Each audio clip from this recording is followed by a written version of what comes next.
এবার ইসরায়েলের প্রতি ক্ষোভ ঝাড়লেন মুসলিম বিশ্বের নেতারা। জাতিসংঘের সাধারণ অধিবেশন শুরুর প্রথম দিনেই ইসরায়েলকে এক প্রকার তুলোধুনোই করেছেন ইসলামী বিশ্বের নেতারা। ইসরায়েলের আগ্রাসনের বিরুদ্ধে নিজেদের অবস্থান তুলে ধরে প্রতিবাদ জানান মুসলিম বিশ্বের দেশগুলোর সরকার ও রাষ্ট্রের দায়িত্বে থাকা নেতারা। জাতিসংঘের সাধারণ পরিষদের ভাষণে মুসলিম নেতারা বলেন, ইহুদি এই রাষ্ট্রটি আশ্রয় নিয়েছে চরম মিথ্যাচারের। এমনকি অনেক রাষ্ট্রের অন্ধ সমর্থনের কারণেই তারা এমন আশকারা পেয়েছে। গাজায় চলমান আগ্রাসন দ্রুত বন্ধ না হওয়া মানবজাতির জন্য এক কলঙ্কজনক ঘটনা বলেও অভিহিত করেছেন তারা। ইরানের নতুন প্রেসিডেন্ট হিসেবে দায়িত্ব গ্রহণ করার পর প্রথমবারের মতো জাতিসংঘ সাধারণ পরিষদের অধিবেশনে ভাষণ দিয়েছেন মাসুদ পেজেশকিয়ান। তার ভাষণের বড় একটা অংশ জুড়েই ছিল ফিলিস্তিন ও ইসরায়েল প্রসঙ্গ। এই ভাষণে ইসরায়েলের প্রতি ইরানের মনোভাব তুলে ধরেন প্রেসিডেন্ট মাসুদ পেজেশকিয়ান।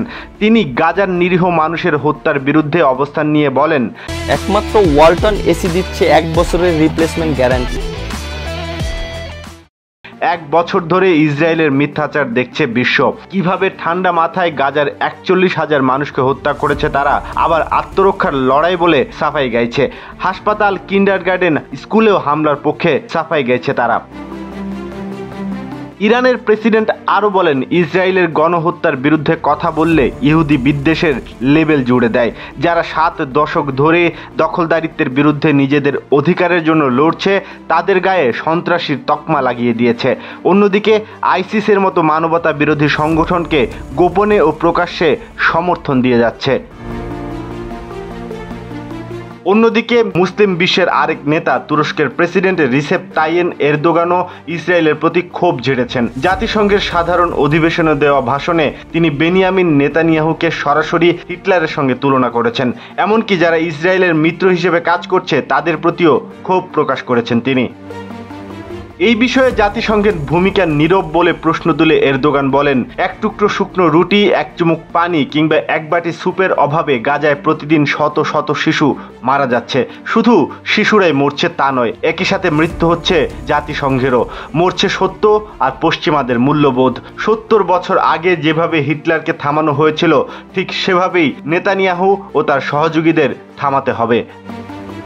এদিকে কাতারের আমির তামিম বিন হামাদ আল থানিও ইসরায়েলের আচরণের নিন্দা জানিয়ে বক্তব্য দিয়েছেন জাতিসংঘ সাধারণ অধিবেশনে। তিনি গাজায় ইসরায়েলের চালানো আগ্রাসনকে ঘৃণ্য অপরাধ ও মানবাধিকারের স্পষ্ট লঙ্ঘন বলে উল্লেখ করেছেন। কাতারের আমির বলেন, ফিলিস্তিনে ইসরায়েলের নির্লজ্জ আগ্রাসন সবচেয়ে নির্মম। সর্বাধুনিক অস্ত্র ব্যবহার করে তারা চালাচ্ছে গণহত্যা। এসব সবারই জানা, যা আন্তর্জাতিক সংস্থাগুলোর প্রতিবেদনেও উঠে আসছে প্রতিনিয়ত। এদিকে জাতিসংঘের মহাসচিবের উদ্বোধনী ভাষণেও উঠে এসেছে ইসরায়েল প্রসঙ্গ।